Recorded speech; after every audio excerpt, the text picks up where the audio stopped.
Can I start? Acha, you will tell me now when to start. Okay.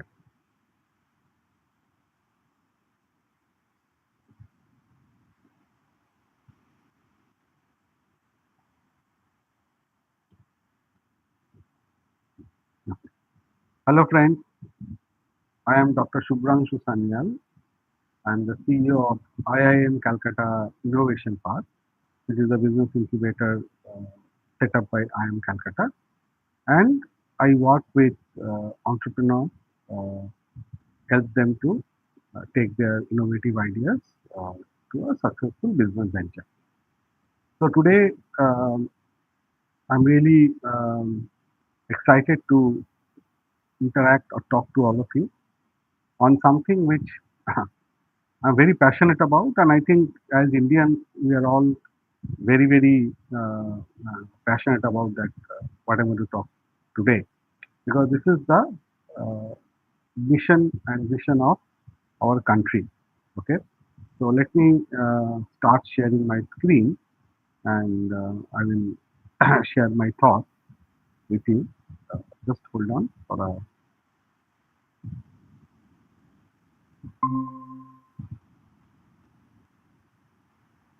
Yeah, I hope my screen is visible.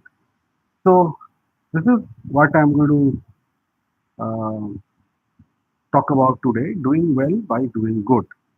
Uh, so as I mentioned that I'll talk about something which is the vision and mission of our country now, that is Viksit Bharat 2047. Means India as a developed nation. We are a developing country. We need to be in the league of developed nations, and we have set ourselves a target of 2047, which is not far, maybe approximately 20 plus years, around 20 years from now. Now, this goal is very ambitious, and if we can achieve it, I'm sure we'll all achieve it together. Uh, India will be one of the top nations in the world. But the journey towards Viksit Bharat is something which I would like to talk today. That what are the some of the key aspects that we need to keep in mind when we plan the roadmap for Viksit Bharat 2047.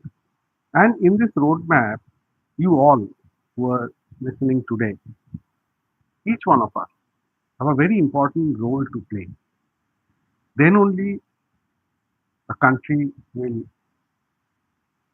achieve the status of Viksit Bharat or advanced nation. So I will show you some. So we know that India overall, in the last uh, 30 years, 2 to 3 decades, there has been very rapid advancement, primarily driven by technology, uh, uh, educated human resources, exposure to the uh, global or international business environment. So now, the last 3 decades, we have definitely achieved a lot, and even some of the technology that India has developed, like EPI, Aadhaar, some of the systems that we have developed, is something which even some of the developed nations are uh, looking at, right? And they couldn't implement in such a high scale, that large scale that we have done. So on one hand, there is a lot of positivity, and which tells us that we are on the right track. But on the other hand, if you look at some of the indices, like the Human Development Index, which measures like the quality of education, quality of health, livelihood opportunities, there our ranking has been consistently hovering around 130, somewhere in between 125 to 130, and this is happening again for the last 3 decades. It has not changed much. So now you see there are two different aspects that we are talking about. On one hand, there is advancement, and on the other hand, there are certain basic things where still the challenges are there. So I'll show you some pictures, and I will not comment for you to watch and then we'll have a discussion on that. So these are pictures from India. The first one was infrastructure development. This is healthcare. This is logistics and transportation.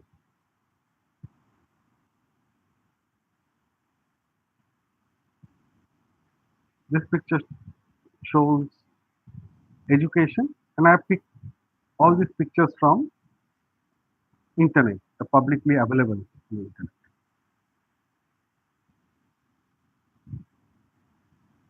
Basic things like water,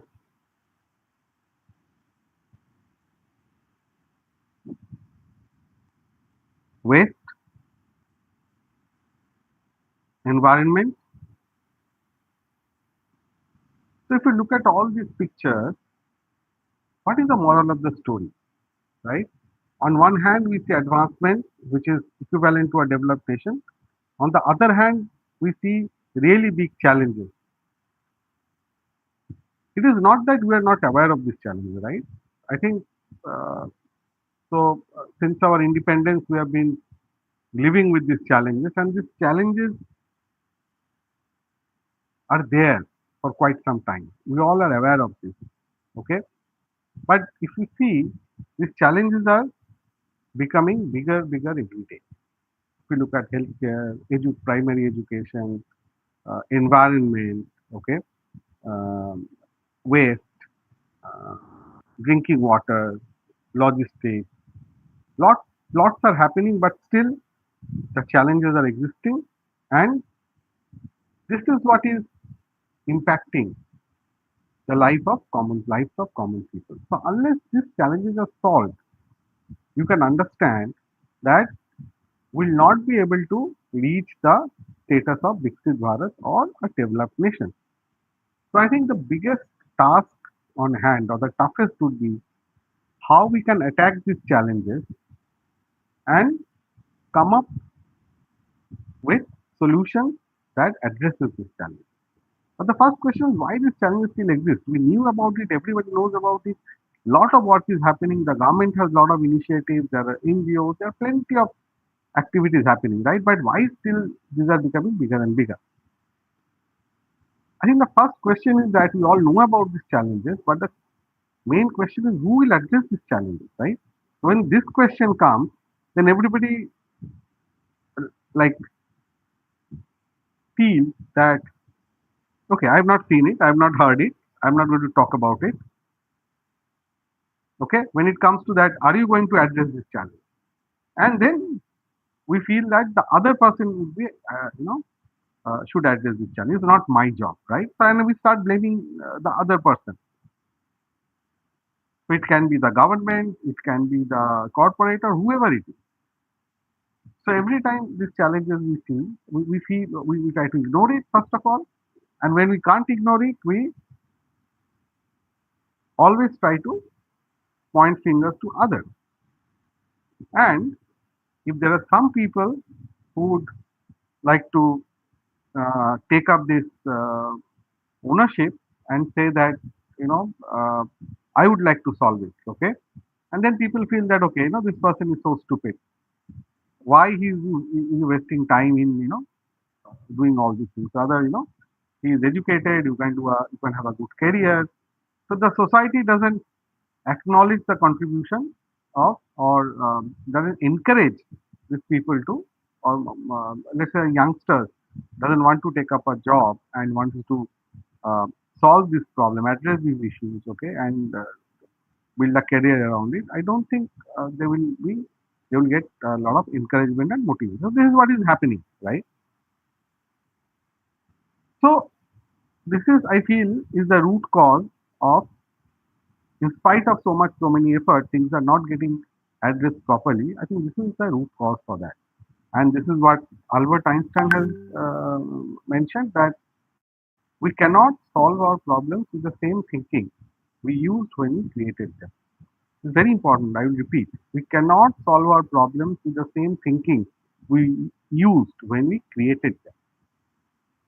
So that means what? The problems exist, the problems are existing forever, but then to solve this, we need a different kind of thinking, right? And who all are capable of this kind of thinking? You need a lot of fresh thought, fresh mind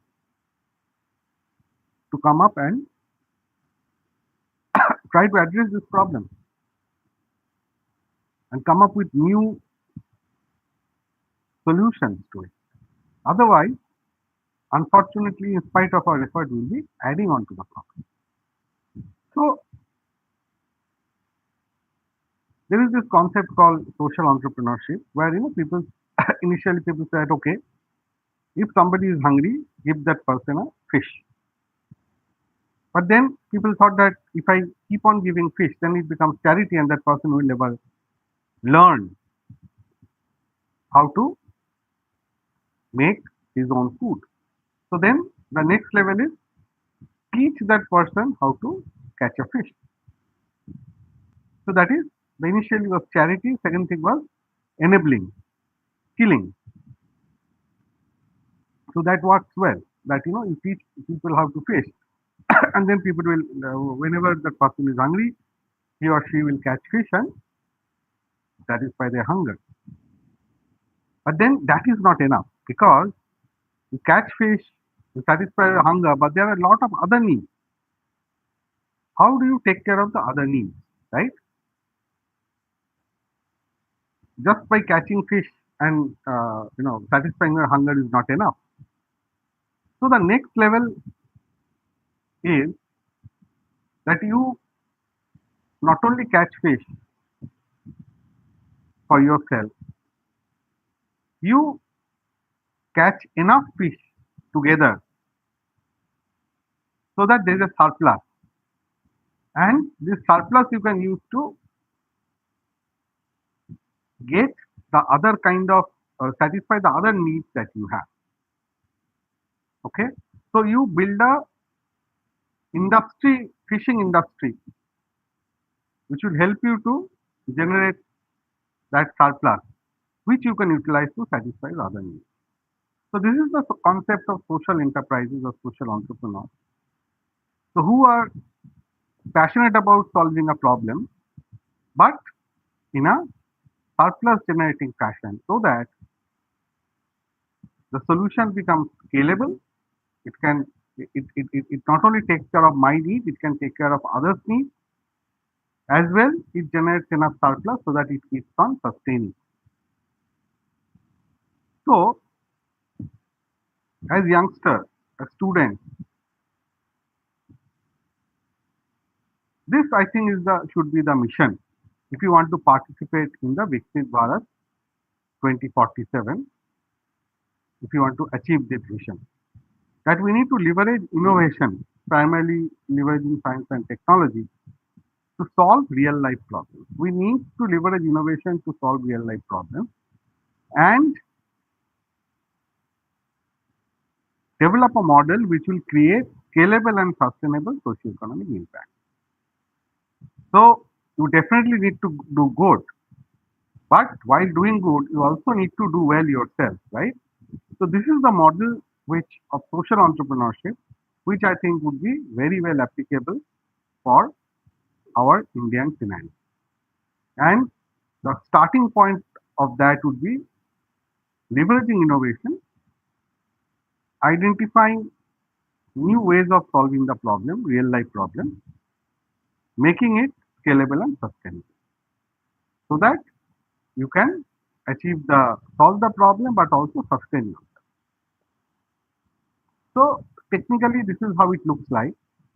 So you start with innovation, which is the solution to one of those challenges that you have seen. You put a business model around. So sorry, the solution would address a social need, right? So from the social need, the innovation would address the social need, and then you also need to build a business model around it so that it generates enough surplus, which will help the mission to continue, mission to sustain and grow bigger.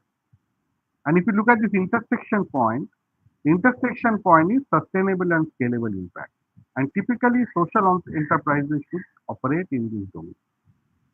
And this is a big opportunity for India because if you have seen the initial slides where I, displayed the problems, the real life problems, big problems, right? Now, bigger the problem, bigger is the opportunity. Okay, so I think India is the best place to be born.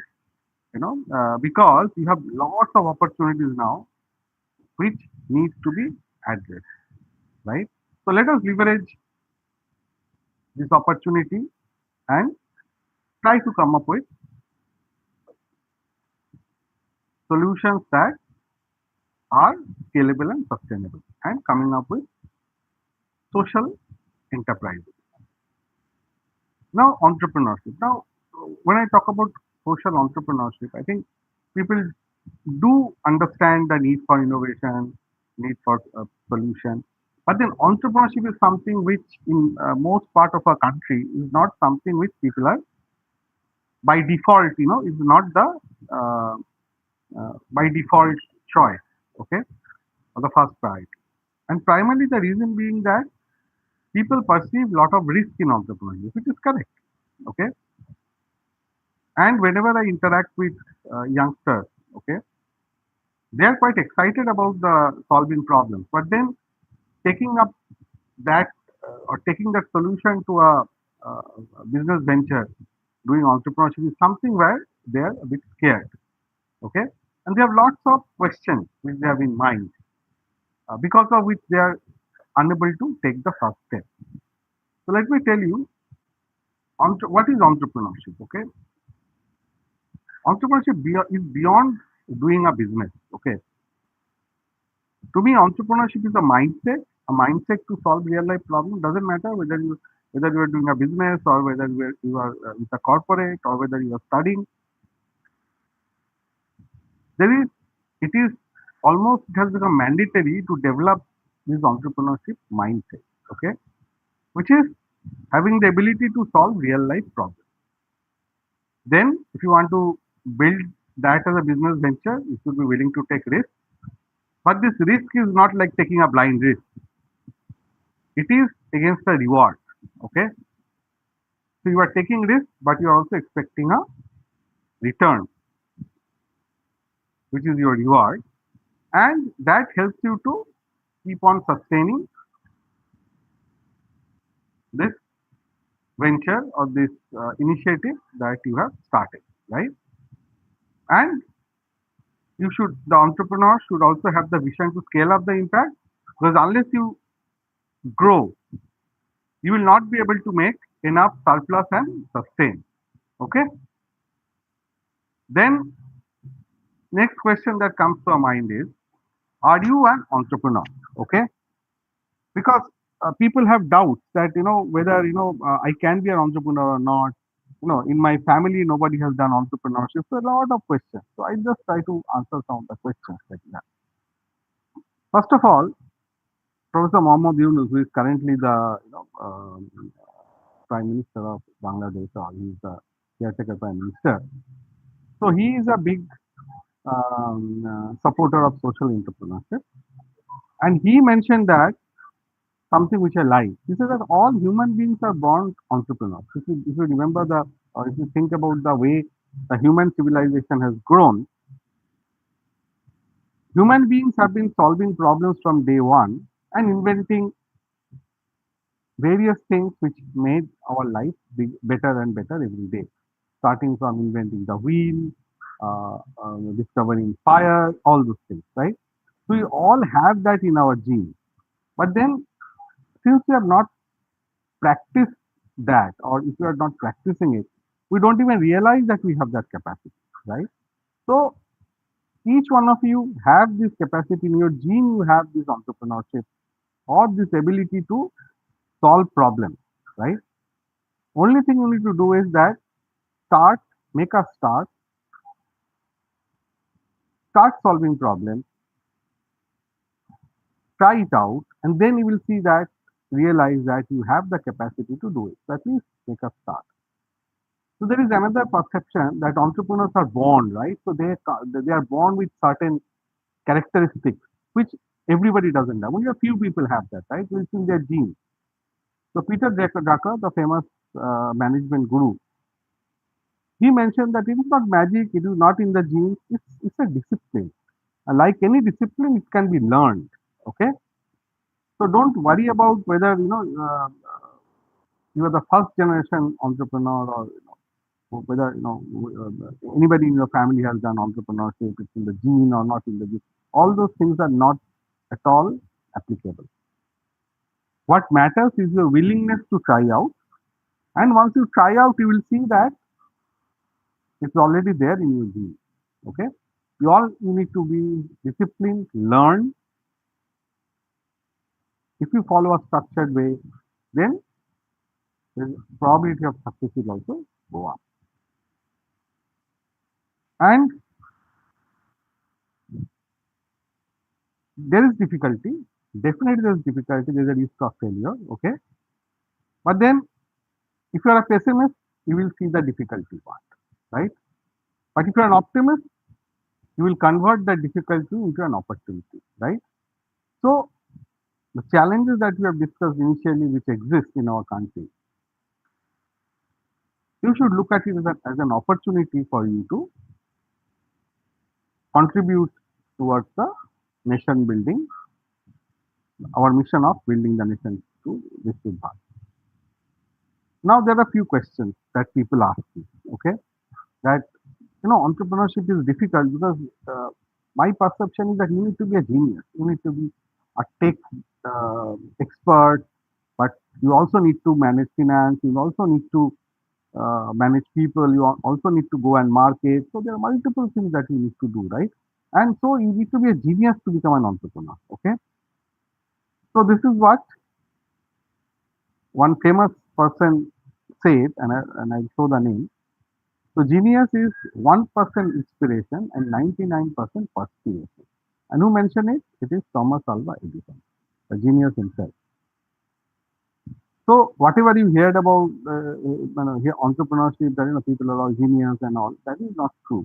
It is really hard work. If you are willing to do hard work, then you can conquer the challenges. So it's a myth that people need to be genius to start as become an entrepreneur. Second thing, as I mentioned, that you need to know it all. To run a business, to run a venture, you need to know technology, you need to know finance, you need to know marketing, you need to know people management, lot of things you need to know, right? And then you get scared that I only have studied commerce, or only I have studied art, or I have studied science. How can I know so many things? It doesn't matter. Okay, you don't need to know it all. And this is what another famous person said. Look at who is this person, Albert Einstein. We think he knows everything, and this is what he mentioned. And this is very, very important. I don't need to know everything. I just need to know where to find it when I need it. I don't need to know everything. I just need to know where to find it when I need it. Okay. So if somebody like Albert Einstein has made this kind of comment, okay, and this is very much very true, because in this world there are so many things you need to know, okay, and no individual would have the capability to know all these things. So there needs to be a approach where you need to know where to find it when you need it. This is the second question that I get. Next question, people say, I need to be independent, right? If I need to do a business, I should not depend on anybody. I need to be independent. And that scares many people that have not done anything independently so far. Okay, I need support. Now, this is something which you should understand. In today's world, you cannot actually work independently. It's always a teamwork, and your network is equal to a network. I'm sure that you all have your network, which is a social media network, and you leverage it for your various personal needs. But then, if you can leverage your network, develop a strong network, professional network, and leverage that network well, That will do wonders for your venture. So whatever you need it, you can find it within the network. Just tying up with the previous one. If you need something, you should be able to tap into your network and get it. So that is the strength of a network. And people say that the network of an individual is equal to network. So you did not be independent. All you have to do is have a good network. This is the favorite question. Everybody says that I want to avoid failure. In my life, whenever I have studied, I have never ever failed. Okay. And in India, the failure perception of failure is different, right? Scoring less than 90% is sometimes considered as failure. You couldn't score even 90%. So we have very strict benchmarks. Okay. So now, as students, we have been used to this kind of benchmark, right? We are scared of failure. If I fail, then how I will face the society. Okay. But if you look at it, this is what Henry Ford mentioned. Failure is simply the opportunity to begin again, this time more intelligently. What it means? Failure gives you an opportunity to learn things which you have never thought earlier. Okay? And it will prepare you for the next journey. And this time you are much better prepared because if you learn from that failure. So failure from an entrepreneurship perspective is considered as an opportunity to learn and prepare yourself for the next launch. Okay. So failure is something now in the Western world, in Indian, the culture of mention about the failure culture, but in the Western world where the startup culture exists, their failure is celebrated, right? So if somebody tried and failed, it's celebrated because you have learned. You are now much wiser, right? So this is how you should look at failure. Now, I believe that some of the key questions that people have in your mind, I could give you some pointers and see if you are allowed to fail, if you don't need to know everything, if you don't need to be independent, okay, if you don't need to be a genius, then you can understand that nothing stops you from trying out, right? Because all these barriers which you have in your mind, it actually doesn't exist.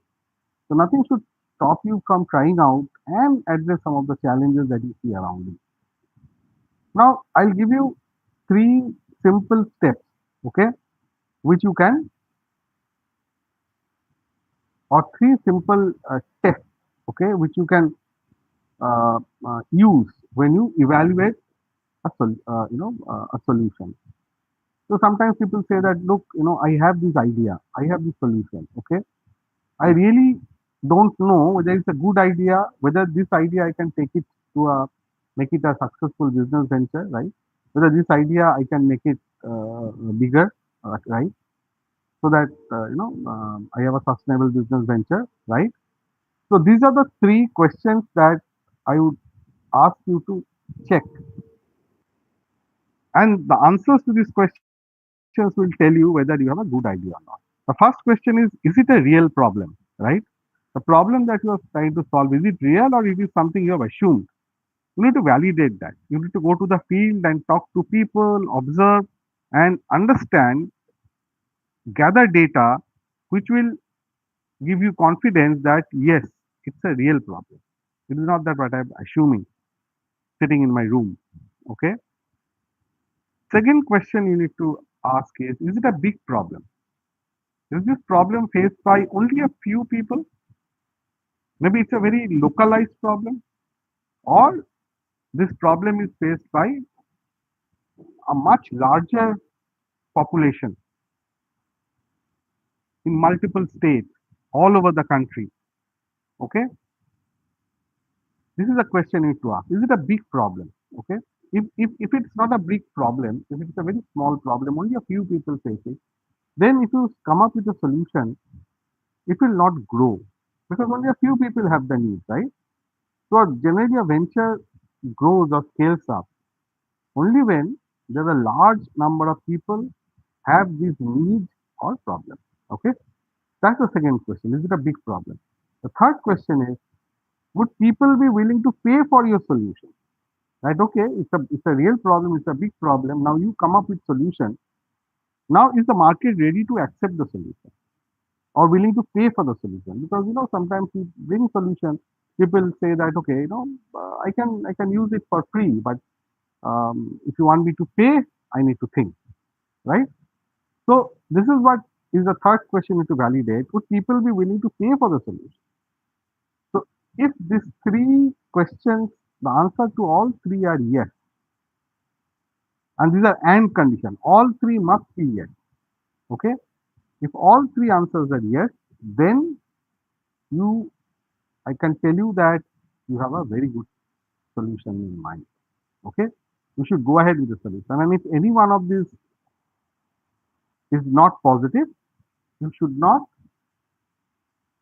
pursue that problem, or you can always solve it if you want to, but then if you want to convert it to a scalable and sustainable venture, it will not happen. Okay. So this is a simple litmus test for your idea. Whenever you see a challenge, come up with solution, use these three simple questions to validate whether it can be a uh, successful business venture or not. Okay. Now I'll give you some examples how people like you, coming up from a very simple background, have built big businesses or solved big challenges. Okay, and have created um, sustainable and scalable ventures. So one such company called Green Agrovolution, their brand name is Dehat. So these people have seen challenges faced by the farmers, and we all know the challenges, right? They don't get quality input for farming, and after they have done their farming, uh, they find it difficult to sell, get the pricing and all. Okay, and we have seen various multiple challenges they have faced. There are severe issues.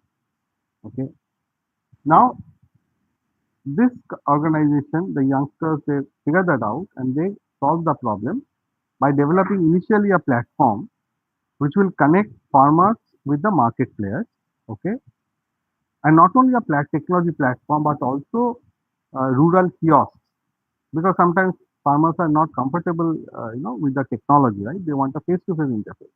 So they have this kiosk through which the farmers interact. They get the support, and the support is primarily driven by the platform.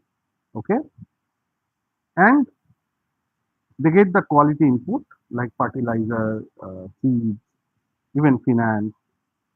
And after uh, the the agriculture season is done, means they are ready to harvest.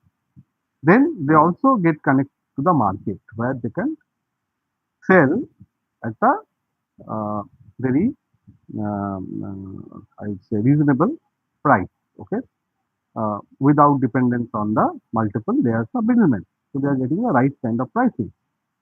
So this company again started from scratch, and now they are the fastest one, the fastest growing agri-tech company. Okay, they have 11,000 plus centers, including and the platform, and serving more than close to very 2 million farmers.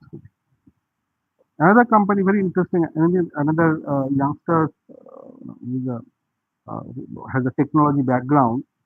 He identified that in tier 2, tier 3 cities, whenever there is a scanning required, let's say X-ray or some kind of scan, people do the scan, but they don't get the report immediately. It takes some time, even more than a day, to get the report. Okay, what happens that impacts the treatment of the patient, and sometimes people need to come to the city to for that. So yeah, he figured out that the challenge is because the number of radiologists are very, the ratio of patient into radiologist, is very poor. Okay, so uh, when the scan is done, after the scan is done, a radiologist needs to come, look at the scan, and then write the report. Now it depends on the availability of radiologists, right? And that is the reason, and most of them are available in the city. So it becomes very difficult for the rural or the tier 2, tier 3 centers to uh, deliver report in a timely manner, and that impacts the patient. So what he did, he used technology. So that when the images are done, those images This technology puts it on the cloud, and then from anywhere in the country, the radiologist can access it from their tab or mobile and can interpret and online write the diagnosis or write the finding, and then the center, the clinic can just download it, print it, and hand it over. Okay, so he has solved the problem which improved accessibility significantly. Right, even people from tier 2 cities need not wait. Okay, and he can ensure a report in 45 minutes, which is a significant improvement. Because earlier it was more than sometimes a day or more. So now he is one of the fastest growing teleradiology uh, company in the country and delivering 1 million plus reports every year. The third one is very interesting, Monosha Biotech. So the founder Saurabh Roy, he is an MBA, but he from childhood loves snakes. Okay, he wanted to convert his passion to a venture which will solve a big problem. And the problem is that in India there is acute shortage of antivenom. Okay, and you know the source of antivenom is venom, snake venom, right? And you need a variety of snake venom to provide to prepare region specific antivenom, because you know venom, snake venom from different parts of the country has different characteristics. So unless you prepare or make the antivenom from very specific region specific snake, it is not so effective. Okay, so he has created, and the problem that he's solving is that India is the snake bite death capital of the world. Okay, lakhs of people die every year. Okay, the official figure is close to 1 lakh, but then at least 5 times maybe is the unofficial number, because many people don't even come to the hospital, and you know, so these deaths are not reported. It's a big problem and impacts the farmers and the people who are walking on ground, specifically in the rural belt. So he has developed this serpentarium, which has probably the largest number of species. He says that one of the largest number of snake species are there in the serpentarium. He extracts the venom in the serpentarium and then sells this venom to various labs, or the target is also to sell to antivenom company, manufacturing company. He also has plans to start his own antivenom manufacturing um, business. Okay, uh, and that is something which is definitely a big need for our country. So he is working in an area which is high risk, because working with snakes is quite manual and there is high risk. But then he is passionate about solving this big problem which exists in our country, and have identified the problem and pursuing that. Now this example is from the rural belt. So Sanjeevani goat, this person Kalyan Kole, he is from West Bengal. He identified that in West Bengal there is a species of goat you can see in the picture called Black Bengal goat, which are very famous. It's a very high quality breed, very famous in Bengal, known for its meat and skin. Okay, but this breed is getting extinct, or was getting extinct due to uh, sacrifices, religious sacrifices, lack of breeding practices. Okay, the quality of breed was getting impacted, and the rural population, specifically rural women, they are very much engaged in this growth rearing, um, and that gives them additional income, because goat is a commodity that whenever you need money, you just sell and you can immediately get cash, right? So their livelihood gets impacted, their income gets impacted if that is uh, if they don't get quality goat.